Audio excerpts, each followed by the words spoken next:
Defence, रक्षा मंत्रालय की जिम्मेदारी मेरे ऊपर है। आप लोगों को भी लगता होगा कि इस समय भारत और चीन, इसको लेकर एक चर्चा है।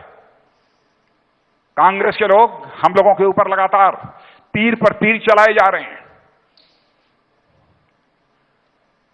बहनों भाइयों, भारत चीन को सीमा को लेकर एक विवाद का सिलसिला लंबे समय से चला आ रहा है। हम चाहते हैं कि यह सीमा का विवाद जल्दी से जल्दी सुलझना चाहिए। आज मैंने देखा कि कांग्रेस के वरिष्ठ नेता ने और साथ ही साथ राहुल जी ने पूछा कि, और एक और बड़े सांसद ने पूछा विरोधी दल के, कि सरकार को आकर बतलाना चाहिए कि भारत और चीन की सीमा पर क्या हो रहा है। मैं देश का रक्षा मंत्री होने के नाते मैं कहना चाहता हूं, जो कुछ भी कहना होगा भारत की संसद में खड़े होकर मैं साफ साफ कहूंगा, दो टूक कहूंगा, इस देश की जनता को गुमराह नहीं करूंगा। इस समय भारत और चीन दोनों के बीच मिलिट्री लेवल पर भी बातचीत चल रही है और डिप्लोमेटिक बातचीत भी चल रही है। अभी 6 तारीख को जो बातचीत हुई है, बातचीत काफी पॉजिटिव रही है, काफी सकारात्मक रही है। भारत और चीन दोनों इस बात पर सहमत हुए हैं कि आगे भी सीमा विवाद को सुलझाने के लिए और इस समय का जो टसल है उसे सुलझाने के लिए यह बातचीत का सिलसिला हम लोगों का आगे चलेगा। लेकिन मैं समस्त देशवासियों को मैं विश्वास दिलाना चाहता हूं, एक तो नेतृत्व हमारे भारत का एक सशक्त व्यक्ति के हाथों में है, नरेंद्र भाई मोदी के हाथों में। मैं आपको यकीन दिलाना चाहता हूं बहनों भाइयों, हम लोग किसी भी सूरत में भारत के सम्मान और स्वाभिमान पर चोट नहीं पहुंचने देंगे। समस्त देशवासियों को इस वर्चुअल रैली के माध्यम से मैं विश्वास दिलाना चाहता हूं। भारत की नीति रही है कि हम किसी के सम्मान और स्वाभिमान पर न चोट पहुंचाने की कभी कोशिश करते हैं और न हम अपने मान सम्मान और स्वाभिमान पर चोट बर्दाश्त कर सकते हैं। यह हमारे भारत का चरित्र है। इसलिए मैं कहता हूं, इसको लेकर बहुत हम लोगों को समझाने की कोशिश मत करिए।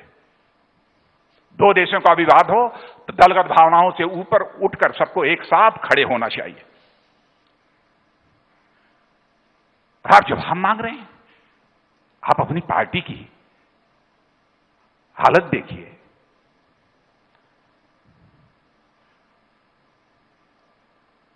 बहन भाइयों, मैं तो एक गालिब का शेर वगैरह कुछ पढ़कर उन्होंने कुछ कहा है। मैं यहां पर मैं कहना चाहूंगा, मैं उसका जवाब देना चाहूंगा, राहुल जी, हाथ में दर्द हो, हाथ में दर्द हो तो दवा कीजिए। यदि हाथ ही जब दर्द हो तो क्या कीजिए? हाथ में दर्द हो तो दवा कीजिए, यदि हाथ ही जब दर्द हो तो क्या कीजिए? क्या कहेंगे? हमारे देश की सेना शौर्य और पराक्रम पर विश्वास होना चाहिए। इस प्रकार की बातें नहीं की जानी चाहिए। और बहनों भाइयों, मैं तो कभी कल्पना नहीं कर सकता किसी राजनीतिक पार्टी का कोई व्यक्ति इस तरीके से देश की सुरक्षा को लेकर कुछ कहेगा। और एक बात मैं यह भी कहना चाहता हूं मेरे बहनों भाइयों, भारतीय जनता पार्टी का एक चरित्र रहा है, आप भी अच्छी तरह जानते हैं। जो हम लोगों ने कहा वो हमने किया।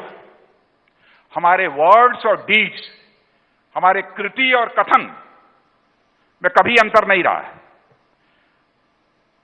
और इस देश में नेताओं की कृति और कथन, वर्ड्स और डीड्स में अंतर होने के कारण ही भारत की राजनीति और भारत के नेताओं पर से जनता का विश्वास कम होता चला गया।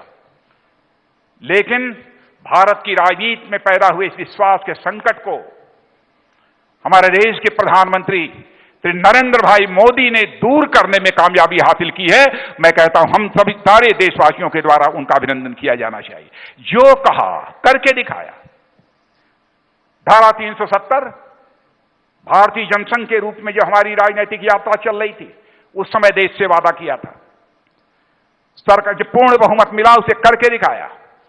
35A उसे समाप्त करके हमने दिखा दिया।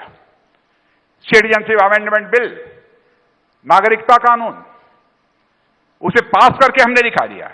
एनआरसी के संबंध में निर्णय ले लिया। और राम जन्मभूमि,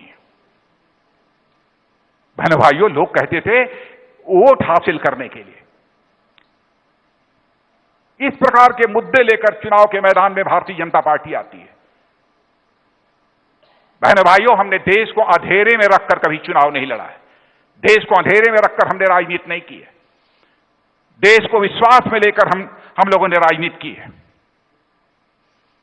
और आज आप देख रहे हैं कि राम जन्मभूमि के निर्माण का मार्ग प्रशस्त हो गया। निर्माण इस समय अयोध्या की धरती पर भगवान रामलला का हो रहा है, मंदिर का, और जल्दी ही यह पूरा होने वाला है। मैं समझता हूं कि महाराष्ट्र के लोग भी बड़ी संख्या में वहां पर दर्शन करने के लिए आएंगे।